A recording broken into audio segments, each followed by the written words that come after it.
bilang tidak, sebenarnya sama aja. Idalatul najasah itu termasuk bagian nanti masuknya ke sunnah. Yang dua itu yang wajib niat sama mengalirkan air tersebut. Kalau secara yang diajarkan Rasul ya seperti itu tadi.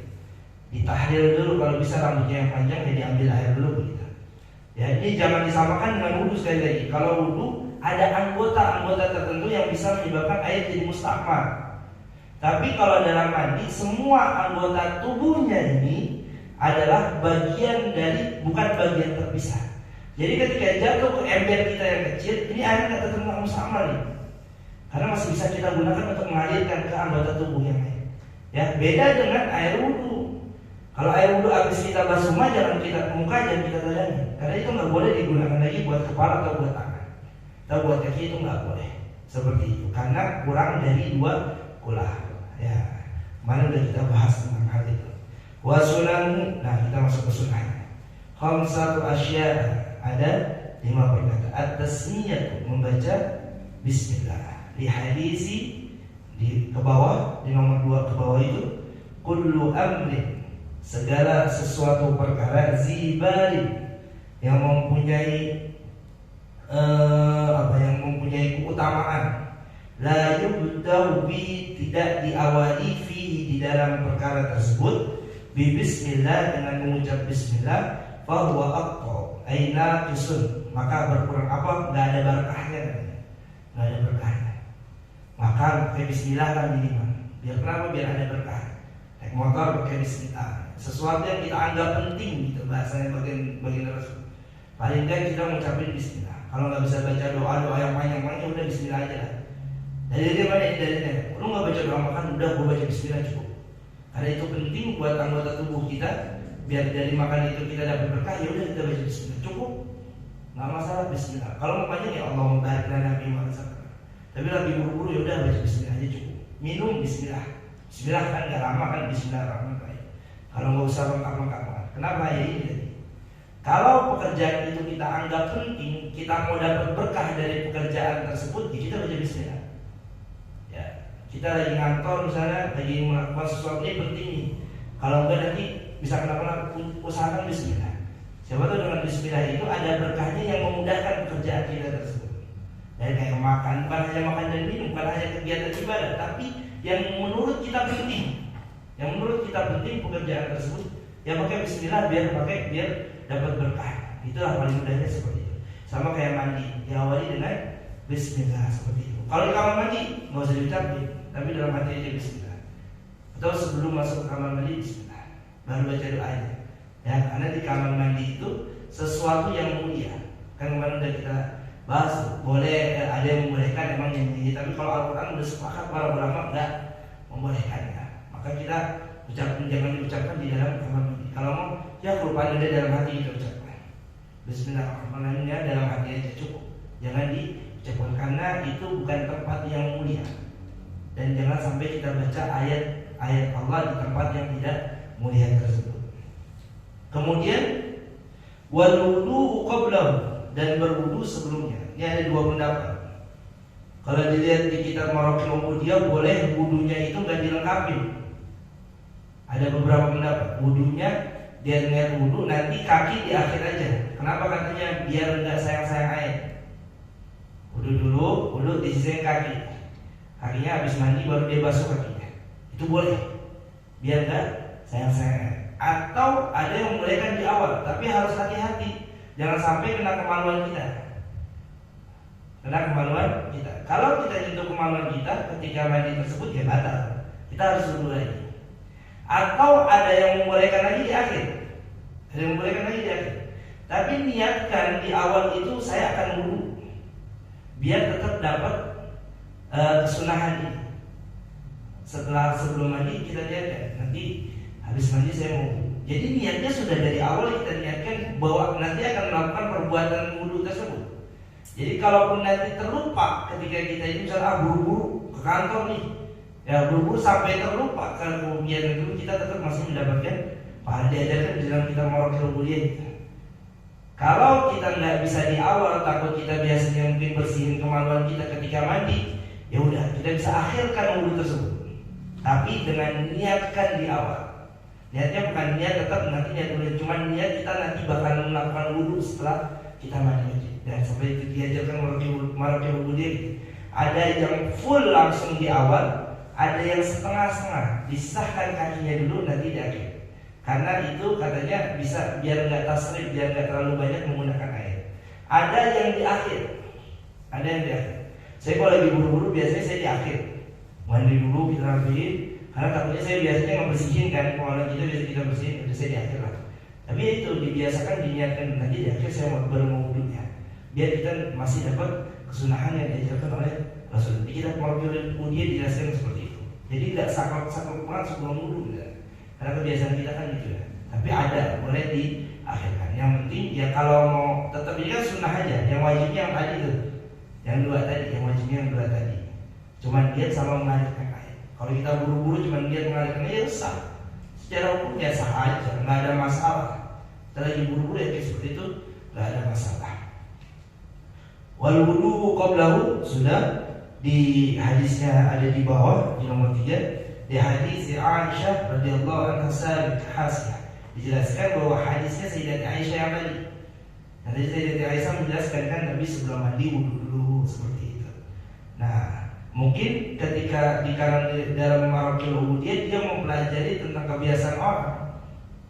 Kebiasaan orang kan mandi ada yang memegang kemaluan dan membersihkannya, makanya dibagi 3 hal tersebut diperbolehkan. Harus mungkin juga kejadiannya ketika dia sisakan anggota tubuh bagian kakinya, kemungkinan ya di daerah tersebut air jarang, makanya boleh setengah-setengah dikerjakannya. Jadi kan fikih itu nggak terlalu saklek banget sebenarnya, tergantung keadaan kondisi yang sedang kita alami. Kalau lagi kemarau ya kita jangan terlalu banyak pakai air.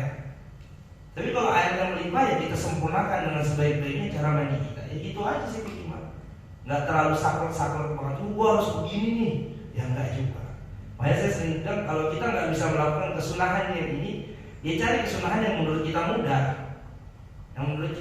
Jangan terlalu dipaksakan kita harus lunas segala macam, sehingga kita merasa terbebani. Padahal kesunahan itu harusnya lebih membuat seseorang itu menjadi enjoy dengan ibadahnya. Harusnya gitu kan.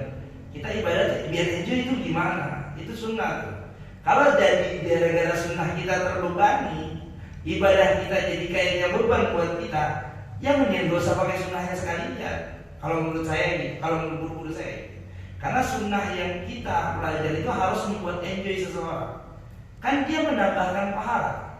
Kalau kita tidak dengan kesunahan itu justru dalam hati kita merasa kok berat banget ya perbuatan ini, maka itu hukumnya malah makruh. Saya contohkan misalnya, saya imam di tempat ini misalnya, orangnya banyak, orang yang Sriweran doang, bukan orang kampung sini. Bagusnya adalah saya membaca surah-surah yang pendek, kata baginda Rasul begitu. Ya, padahal kalau saya nurutin kesunahan baginda Rasul, saya harus ikutin baginda Rasul. Saya baca surat yang rada panjang kan, panjang ikutin surat. Ya, tapi akhirnya ya udah. Yang tadi saya bilang sunnah itu akan merasa seseorang itu merasa lebih enak ketika beribadah. Makanya saya selalu bilang cari kesunahan yang menurut kita mudah. Nanti dari kesunahan yang mudah itu kita akan kebangun untuk menambah ini mudah buat tambahin akan mudah lagi. Nah kayak gini kayak sunnah ini wudu misalnya. Makanya para ulama nggak sesaklek itu ketika wudu harus di awal enggak. Ternyata kalau kita ke wudu dia jelaskan dengan detail ada 3 macam cara. Kita nggak sanggup yang ini, kita pakai yang kedua. Kalau kita nggak sanggup yang kedua, kayaknya pasti kesentuh deh itu tangan. Udah kita pakai yang ketiga. Jadi dipermudah sekali dengan ibadah yang ingin kita kerjakan. Sama, ini banyak kalau baca. Wajib mural lihat di kelaman ini. Ada tadi dan menggosok-gosokkan tangan ke badan kita. Itu yang tadi yukhalil itu di hadis Nabi yukhalil. Itu cuma hukumnya sunnah. Makanya ketika kita mandi wajib nyebur kalau berenang tuh biur naik udah sah itu. Karena semuanya walaupun nggak kita imror nggak kita gosok-gosokkan badan kita itu udah sah. Secara dua-duanya sudah terpenuhi. Dia niat sama dia sudah mengalirkan anggota badan dia atau membasuh semua anggota badan dia dengan air udah sah. Hukumnya seperti itu. Ini nomor 4. Khurujan min khilafi man aujabahu hum al-Maliki. Imam Maliki wajib nih tahlil Karena hadis ini dihukumi wajib oleh Imam Malik. Jadi harus digosok tuh sampai bawah, sampai bagian belakang kita harus digosok. Nah Imam Syafi'i nggak mewajibkan hal tersebut. Yang penting cukup menghadirkan ayat ke seluruh anggota tubuh kita. Seluruh anggota tubuh kita wajib dibasuh ayat tersebut. Wal mualat yang kelima atau yang kedua, tiga, empat. Yang keempat adalah mualat itu terus menerus. Jadi boleh sebenarnya. Kan disunahkan misalnya kita habis mimpi tiba-tiba terbangun mandi, harus mandi langsung mandi misalnya. Sebenarnya boleh nggak mualat? Kita misalnya gini, basuh dulu karena dingin banget nih air. Ya udah, karena sunahnya harus langsung. Ya udah saya basuh kaki dulu niat mandi wajib, nanti saya terusin lagi kalau sudah bangun tidur, itu boleh. Jadi untuk dapat sunah misalnya habis berhubungan suami istri, sunahnya kan langsung mandi, ya kan? Karena mandi dingin banget nih, yaudah ke kamar mandi dulu. Kita buat nggak mualah aja. Mualah kan sunah doang. Yang penting kita dapat sunah yang lain. Kita penuhi sunah yang lain, yaitu secara langsung kita setelah keluar mandi atau setelah berhubungan kita langsung mandi. Gimana? Yaudah kita basuh aja sebagian anggota tubuh dingin banget, ya udah tangan kita atau kaki kita basuh aja dulu, kita tidur dulu, ntar kita lanjutin lagi pas pagi, itu boleh. Kayak gitu. Kita dapat kesunahan Nabi yang menganjurkan seseorang ketika berhubungan langsung mandi. Mungkin kondisinya dingin, kita nggak kuat segala macamnya, ya udah basuh kakinya, kita niatkan mandi wajib. Nanti pas bangun subuh kita lanjutkan mandi wajib kita, boleh. Tanpa niat sekalipun, langsung guyur badan kita. Karena tadi udah niat di pertengahan malam tadi. Jadi nggak lupa kayak kemarin ada yang nanya udah sholat jalan ke masjid jadinya. Udah sholat jalan ke masjid ada yang nanya kalau gitu kan kayaknya. Jadi abis berhubungan, saya kadang gitu. Kita sama-sama ini tahu lah udah malam kan ini ke kamar mandi kencing, ya udah abis basuh saya siram aja kakinya itu, saya lihat mandi wajib, udah saya tidur lagi, bangun tidur langsung saya basuh semuanya, udah jalan. Walaupun saya tanpa niat itu boleh. Karena mualat ini hukumnya adalah sunnah. Sama kayak tadi juga sunnah sebenarnya, langsung itu menyegerakan itu sunnah. Tapi kalau tidur takutnya kelupaan duluan, makanya disunahkan, diperbolehkan sama para ulama seperti itu. Ya jadi nggak mesti langsung basuh semuanya, nggak mesti dalam mandi. Itu harusnya seperti itu, sunnahnya seperti itu langsung semuanya. Ya, tapi ada kesunahan lain yang harus menyegerakan kita biar waktu kita itu nggak dalam keadaan kosong, dalam keadaan junub maksudnya. Ya udah basuh dulu kaki kita, diniatkan. Ntar pas mau pagi baru kita lengkapi mandi wajib kita, itu boleh seperti itu. Karena mualah sekali lagi di sini ada hukumnya sunnah seperti itu. Ini sekali lagi banyak hal-hal yang menurut kita itu sulit kayaknya, tapi padahal ulama masih jalannya banyak yang kemudian yang bisa kita jalani seperti itu. Wa taqdimul yumna 'ala al-yusra, dan yang terakhir adalah mendahulukan bagian kanan dibanding bagian kiri. Kalau dilihat dalam kitabnya Imam Ghazali ini yang kecil ini, itu kalau mau ngikutin secara Rasulullah itu adabnya Rasul, dia cuci tangan dulu, masukkan tangan Yukadir ke dalam air, bagian yang ada rambutnya di sela-sela dulu. Ini kalau maksudnya ya, setelah kepala udah semuanya diselap, dia guyur palanya dulu, pala 3 kali, itu 2, 3, baru bagian kanan anggota tubuhnya 3 kali, depan belakangnya, baru pindahin ke kiri 3 kali. Nah kalau di kita Marokil Ubudiyah ada lagi gitu caranya, kepala dulu, bagian depan dulu kanan, bagian depan kiri, bagian belakang kanan, bagian belakang kiri. Saya kaki kita sih sebenarnya, guyurnya saya kaki kita. Itu ada semua. Yang penting dahulukan sebelah kanan. Tapi kepala yang duluan 3 kali, 1, 2, 3. Tapi setelah digosok dulu, gini ambil air, gini dulu, rambut kita baru diguyur 3 kali, 1, 2, 3. Habis itu ke sebelah kanan kita 1, 2, 3 sambil dilap-lap lah, dialirkan lah. Ya kalau airnya sedikit ya dialirkan, sekali siram dialirkan, gitu kan cukup itu kalau dialirkan. Habis itu 2 kali dialirkan, itu cukup. Jadi nggak makan banyak air sebenarnya. Tapi kita kan yang suka jur gitu, nggak masalah juga. Tapi kalau ketika airnya dikit ya kayak tadi. Ya sekali lagi kalau dalam hal ini nggak termasuk airnya mustakmal karena anggota tubuh kita ini termasuk dari bagian anggota dari mandi. Beda dengan wudu. Kalau wudu saya kemarin ngajarinnya harus dituang gini biar gak jadi mustakmal. Jadi kalau mandi boleh aja kita masukin tangan kita begini.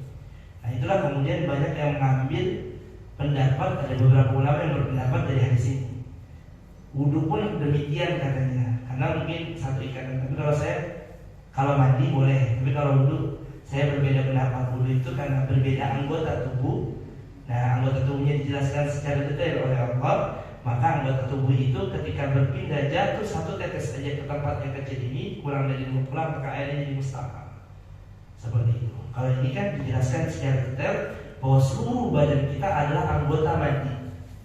Jadi kalau kita alirkan dari pala, sekali guyuran pala air sedikit, kita giniin sampai berhentinya air. Oh berhenti air, kita tambahin air lagi, boleh. Boleh seperti itu. Atau kita ambil air, kita giniin. Kita ambil air, kita giniin. Mungkin airnya sedikit, kita ambil air, kita giniin. Boleh aja. Karena semua anggota tubuhnya adalah anggota mandi. Beda dengan wudu. Wudu itu ada beberapa, ada 4 doang anggota wudu. Ya, badannya bukan termasuk dari anggota. Makanya ketika kejatuhan dari muka ke air, maka jadinya mustakmal. Karena berbeda penggunaannya. Ya buat muka ya buat muka, buat tangan ya buat tangan, buat kepala ya buat kepala. Tapi kalau mandi seluruh anggota tubuhnya adalah untuk mandi seperti itu. Nomor 6 terakhir nih, al-jihatul yumna min jasadihi dhahran wa batnan. Bagian yang luar ataupun bagian yang dalam. Bagian dalam berarti selangkangan kita nih. Tangan kita tuh harus ke bawah tuh, pantat kita itu kalau bisa sambil jongkok itu, disiram aja. Kalau udah wudu ya disiram, biar nggak disiram gitu anggota, jangan sampai kesentuh. Ya kalau nggak kesentuh ya begini, gosoknya kemarin itu udah belajar kan. Kalau pakai tangan gini jadi nggak batal, gosoknya begitu. Kalau mau gosok ya asal dia nggak keluar kencing aja. Kalau kencing ya batal aja, wudu lagi kita. Itu kalau wudunya di depan kayak gitu, ada terus wudunya biar terus.